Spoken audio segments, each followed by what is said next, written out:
So how does this all kind of work? So when I go to look at a house, which I might be looking at one tomorrow, or on the weekend, or hearing about, or we're working on one right now, or whatever the next one is, always, you have to look at what the purchase price is, and your fees. That's your lending fees, your borrowing fees, your legal fees. You want to include your fees at the end for your lawyers and your real estate agents. So that's kind of your whole bulk of fees. And then you want to think of the worst case cost for the renovation. So again, that's the knowledge portion, which is pretty easy to teach. It really is. I mean, I can do it. I can just walk through a house with a piece of paper and I know exactly what it's going to cost for a reno. So you can pick that up pretty easily.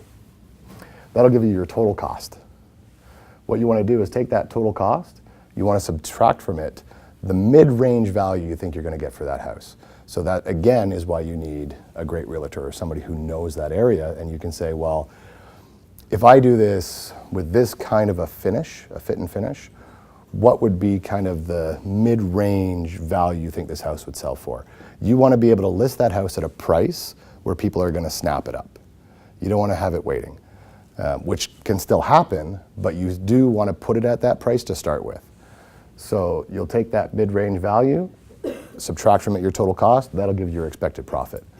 So when we do these, if we're going into a house and it's going to be a very quick 6, 7, 8 week turnaround, then when I do this kind of number, if it's not 30, 40, 50,000, won't even bother. If it's something where they're holding offers, then I know, okay, based on the price they want for it, based on what I think it's going to cost, I can go to this number. And you have to keep it very impersonal. That's the kind of thing you got to keep in mind. It's the problem when you go to an auction. You'll see people who go to an auction and they'll end up paying more for something than it would cost just to go buy it from the store because they get involved, they get impassioned. You know, they're really into the whole auction portion of it, so they pay more than they should.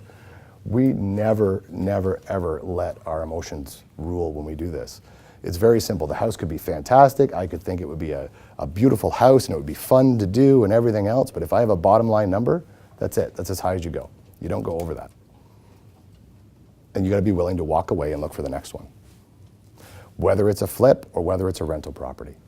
If the numbers don't work, they don't work. Wait for the next one.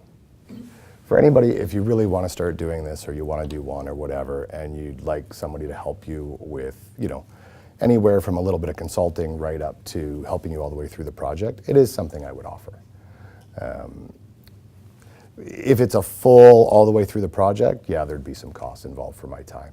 But if it's just a sit down for an hour or two to go through this stuff, no problem. When I look at that, because I am doing the mortgages, maybe you'll need a mortgage. So I'll pick something up there from that. But if you want somebody to hold your hand all the way through your first project, again, that's something we can do. So once you've done one, you'll be able to do them yourself all the way through because prices don't really change. You'll know what you should spend on flooring. You'll know what it should cost for electrical, for plumbing, for HVAC, for all of those things. You'll know the things to spend your money on and the things to just not. People will tell you that it's impossible to do these unless you do all the work yourself. That's not true. If you buy the right house, you can literally do nothing in them yourself and still make money. You won't make anywhere near as much money, but you can still make money.